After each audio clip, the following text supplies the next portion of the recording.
کہ رمضان المبارک کی جو روشنی ہے اس میں نوجوان کا کیا کردار بنتا ہے، اور آج کے نوجوان کے لیے اصل چیلنج ماحول کے اندر پائی جانے والی ان تمام خرابیوں سے بچنا ہے۔ آج کل کے دور میں کتنی زیادہ الجھنیں ہیں ایک نوجوان کو جو درپیش آتی ہیں۔ اپنے جوانی کی عمر میں عاشق بننے اور معشوق بننے کا جذبہ رہتا ہے، جی چاہتا ہے ہم کسی کو کہیں ہم تم پر فدا، جی چاہتا ہے کوئی مجھ سے کہے تیرے بغیر میری لائف جو ہے وہ ادھوری ہے۔ دماغی پاگل پن کی ایک قسم جوانی بھی ہے کہ جوانی میں انسان نہ آگے دیکھتا ہے، نہ پیچھے دیکھتا ہے، نہ عزت دیکھتا ہے، نہ دین دیکھتا ہے، نہ گھر والوں کا سوچتا ہے۔ جب کسی چیز کا جنون سوار ہو جاتا ہے، صرف صحابہ کرام کو تعجب ہوا کیا ایسا ہو سکتا ہے کہ ہمارے جوان بگڑ جائیں گے؟ اللہ کے نے فرمایا ہاں ایسا ہوگا، بلکہ اس سے زیادہ برا ہوگا۔ تو ہمارے دور میں یا آپ کے دور میں آپ نے دیکھا تھا کہ اساتذہ جو ہے بہت اسٹرکٹ ہوا کرتے تھے، اساتذہ کا بہت احترام کرتے تھے اور اساتذہ بچوں کے ساتھ بہت شفقت کرتے تھے۔ کلاس فیلو کے بارے میں آدمی سوچتا ہے میرا زندگی بھر کا ساتھی ہے اور فخر کرتے تھے میرا فلاں گیا، اور اس میں اساتذہ نے یہ سوچا کہ ہمارا کام ہے اپنا سلیبس مکمل کرنا، اس کے علاوہ ہماری اور کوئی ذمہ داری نہیں۔ پرنسپل صاحب کا کام یا ہیڈ ماسٹر صاحب کا کام ہے کہ صاحب میں انتظامی اعتبار سے دیکھوں گا سارے ٹیچر آ گئے یا نہیں، وقت پر کلاس شروع ہو گئی یا نہیں۔ رمضان المبارک کے دوران نوجوان کی کیا اہمیت ہے؟ جوانوں کی ٹیمیں چاروں طرف گھومتی ہیں اور کبھی 10 لاکھ انسان، کبھی 15 لاکھ انسان، اور شب قدر کے دن تو 30-40 لاکھ انسانوں کو وہ نوجوان صرف 10 منٹ کے اندر افطار کرا دیتے ہیں۔ آج کل کے نوجوان کو بہت سارے چیلنجز کا سامنا ہے، جیسے ماڈرن چیلنج ہے۔ جس شعبے میں بھی وہ پڑھ رہا ہے، تعلیم کر رہا ہے، تو سارا فوکس اپنی پڑھائی پر ہونا چاہیے۔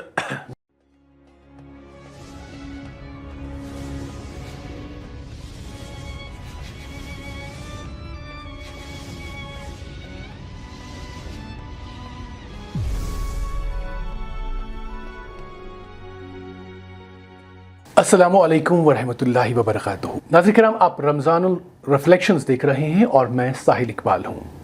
جیسے کہ آپ سب بخوبی اس بات سے واقف ہو گئے ہوں گے کہ رائزنگ کشمیر کی یہ ایک ادنا سی کوشش پچھلے کچھ دنوں سے جاری ہے، جس میں ہم رمضان المبارک کی روح سے بہت سارے ہمارے جو وادی کشمیر کے جو علماء ہیں، مبلغ ہیں، ان کو ہم اپنے اسٹوڈیوز میں دعوت دیتے ہیں اور ان سے سیکھنے کی کوشش کرتے ہیں۔ اور آج بھی ہم نے ایک بہت ہی خاص موضوع چنا ہے۔ آج ہم نے رمضان اور نوجوان کے حوالے سے ایک جو موضوع ہے اس کا انتخاب کیا ہے، اور جس طریقے سے آپ سب جانتے ہیں کہ موجودہ دور میں ایک نوجوان کو کتنے سارے چیلنجز کا شکار ہے۔ ہم سب جانتے ہیں کہ ڈیجیٹل دور ہے، اس ڈیجیٹل مصروفیات ہوں یا پھر علمی زندگی ہو یا پھر عملی زندگی ہو، بہت سارے چیلنجز آج کل کے نوجوان کو درپیش ہیں۔ اور اس کے ساتھ ساتھ جب ہم رمضان المبارک کے بابرکت مہینے میں آپ داخل ہو چکے ہیں، تو کس طریقے سے ایک نوجوان محض بھوک اور پیاس کو ہی روزہ نہ سمجھے، بلکہ اس سے آگے بڑھے اور اپنی روحانی جو اس کا جو روح ہے وہ کس طریقے سے اس میں انوالو کر سکتا ہے، اور سماج کی آج کل جو برائیاں ہیں اس سے کیسے بچا جا سکتا ہے۔ اس پر ہمارے اسٹوڈیوز آج بہت ہی خاص، بہت ہی محترم شخصیت تشریف آور ہوئی ہیں۔ آپ ہیں مفتی نذیر احمد قاسمی صاحب۔ آپ سب ان کو جانتے ہیں، یہ کسی کی تعارف کے محتاج نہیں ہیں، اور آج ہمیں بہت خوشی ہوئی ہے کہ مفتی صاحب آج آپ ہمارے اسٹوڈیوز تشریف لائے ہیں۔ بہت اچھا ہے، میری طرف سے آپ کو اور آپ کے تمام سامعین کو رمضان المبارک کی مبارکباد بھی ہو، اور ساتھ میں السلام علیکم ورحمۃ اللہ وبرکاتہ۔ وعلیکم السلام۔ عمر صاحب، جیسے میں نے آغاز کیا کہ آج ہم جاننا چاہیں گے کہ رمضان المبارک کی جو روشنی ہے اس میں نوجوان کا کیا کردار بنتا ہے، اور خاص طور پر رمضان کیسے ایک ہدایت کا ذریعہ بن سکتا ہے نوجوانوں کے لیے۔ اس طریقے سے ہم سب اب اس بات سے بخوبی واقف ہو گئے ہیں کہ